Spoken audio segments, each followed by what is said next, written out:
Dictation 70 शब्द प्रति minute 5 second बाद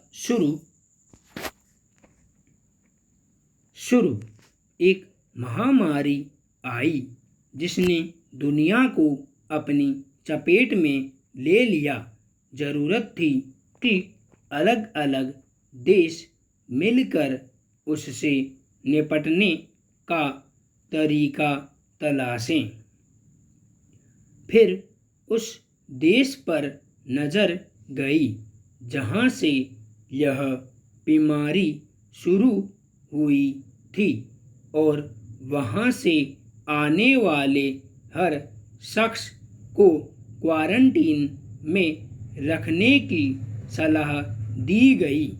1938 तक ऐसी 13 और इंटरनेशनल कॉन्फ्रेंस हुई। इससे अंतर्राष्ट्रीय स्तर पर स्वास्थ्य से जुड़ी सार्वजनिक नीतियों का एक आधार बना। खास तौर पर विश्व स्वास्थ्य संगठन यानी WHO की नींव तैयार हुई और 1948 में यह संगठन वजूद में आया। WHO आज कोविड-19 को लेकर निशाने पर है।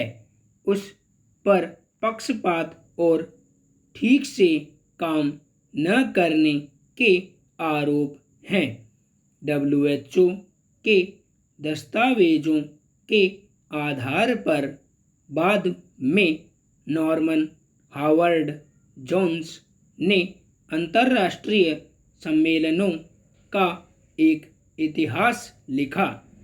उसे पढ़कर लगता है कि महामारियों के समय ही साइंस की अहमियत सबको समझ में आती है। इनसे निपटने में कुछ दिक्कत साइंटिस्टों की वजह से भी पेश आती है। इसे टीबी यानी तपेदिक के मामले से समझ सकते हैं। जर्मनी के रॉबर्ट कॉख ने उस बैक्टीरिया का पता लगाया जिससे यह बीमारी होती है। तब भी कई साइंटिस्टों ने उनके सबूतों पर यकीन नहीं किया।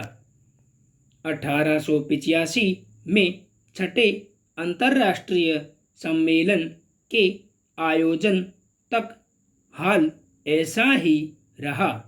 अमेरिका के राष्ट्रपति डोनाल्ड ट्रंप ऐसे उपायों पर जोर दे रहे हैं जिनमें सबसे पहले अमेरिका का ध्यान रखा जाए।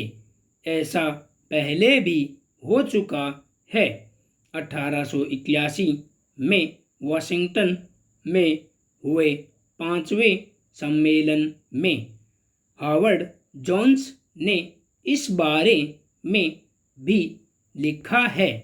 अमेरिका ने यह कॉन्फ्रेंस खास मकसद के लिए बुलाई थी। वह चाहता था कि उसके इलाके से गुजरने वाले पानी के जहाज़ों की कहीं से भी रवाना होने से पहले जांच हो जाए कि वे हैजा मुक्त हैं।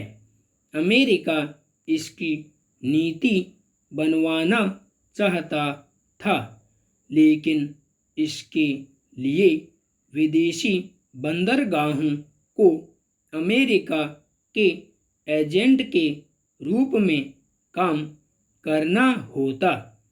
इसलिए प्रस्ताव पास होना मुश्किल था। फिर भी अमेरिका फर्स्ट की नीति पर चलने वाले नेताओं ने इसकी कोशिश की। संपूर्ण विराम।